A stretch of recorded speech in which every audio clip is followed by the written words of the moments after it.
So this is the second topic, the quadratic programming. The quadratic programming problem has an objective which is a quadratic function of decision variables and constraints are all linear function of variables. What does that mean?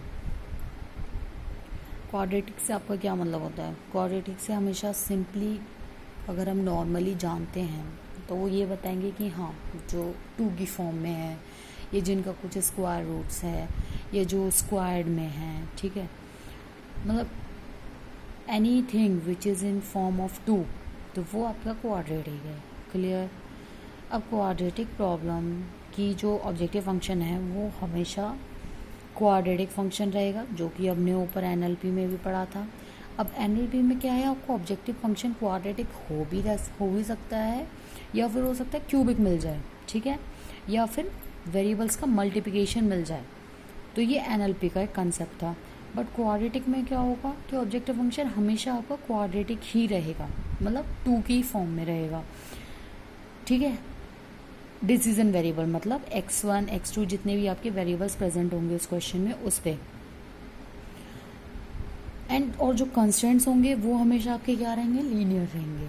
जैसे कि हमने non linear programming में भी देखा था, constraints हमेशा linear ही रहने हैं, जबकि जो फंक्शन है वो आपका quadratic, cubic, multiples of the many variables ये हो सकता है. लेकिन क्वाड्रेटिक में जो ऑब्जेक्टिव फंक्शन है वो हमेशा 2 की पावर में ही होगा, मतलब क्वाड्रेटिक ही होगा.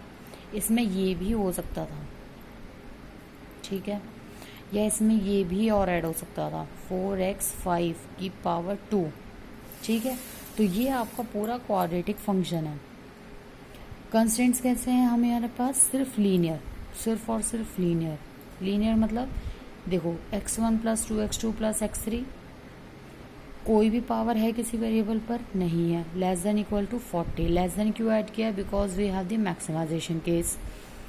अब 2x1 + 3x2 + 4x2 less than equal to 20, यहाँ पर कोई क्वाड्रेटिक में प्रॉब्लम है नहीं है ये भी, तो ये भी क्या है, लीनियर फंक्शन है. बट चेक कैसे करना है कि ये एलपीपी है या फिर ये क्वाड्रेटिक है, मतलब क्वाड्रेटिक एनएलपी है.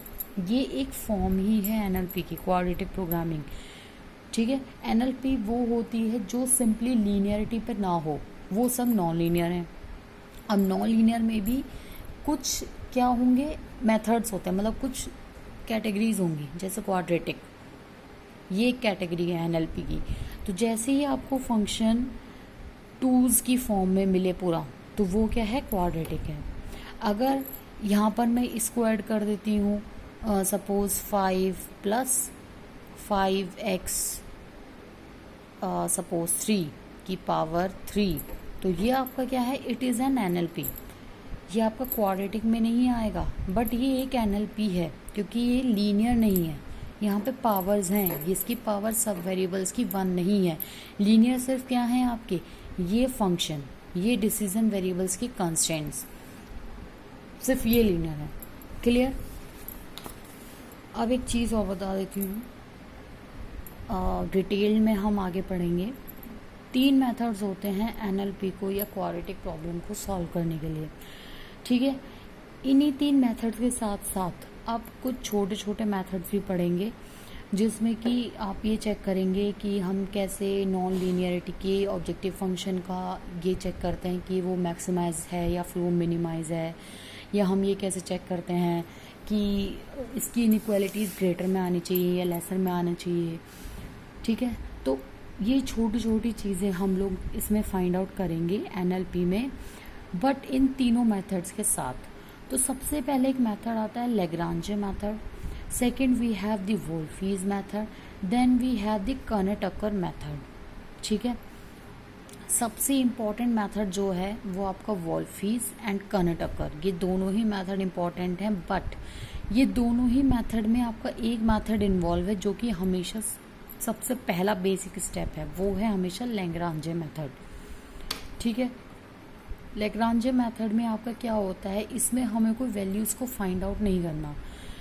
कोई हमें इसमें वैल्यूज़, कोई आंसर फाइंड आउट नहीं करना होता है। इसमें सिर्फ क्या कैलकुलेट करना होता है कि आपका जो फंक्शन गिवन है उसको आप एक उस फॉर्म में रखते हो कि अगर उनकी डिफ्रेंशिएशन, बेसिकली लैग्रांजे मेथड में हम लोग डिफ्रेंशिएशन को कैलकुलेट करते हैं फॉर द रिसोर्सेज, कि हमारे कोई भी रिसोर्सेज नेगेटिव तो नहीं जा रहे हैं, इक्वेशंस बन रही हैं या नहीं बन रही हैं।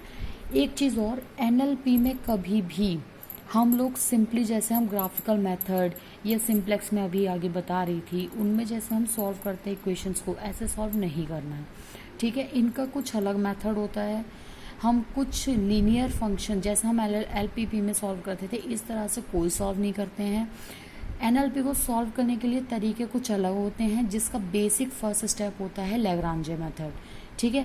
लैग्रांजे method is a very easy method, जिसको सिर्फ आपको फॉर्मुलेट करना है कुछ वेरिएबल्स के साथ कंसीडर करते हुए, और जब लैग्रांजे मेथड आप बना लोगे उसके बाद हमारा जो सेकंड स्टेप होता है वो होता है वॉल्फीज से सॉल्व करना। ये आपको क्वेश्चन में गिवन होगा, या फिर कर्नेटकर मेथड से सॉल्व करना, ठीक है। कर्नेटकर कंडीशंस बेसिकली। वॉल्फीज मेथड की कई बार क्या है पेपर में आपकी मतलब थियोरेटिकल आता है कि आप वॉल्फीज मेथड को सिर्फ डिस्क्राइब करो, तो आपको वहाँ पर क्या करना होता है, इसके स्टेप्स लिखने होते हैं, न्यूमेरिकल एक सॉल्व करना होता है, same with other methods too. Okay, so next we will study the Lagrange method.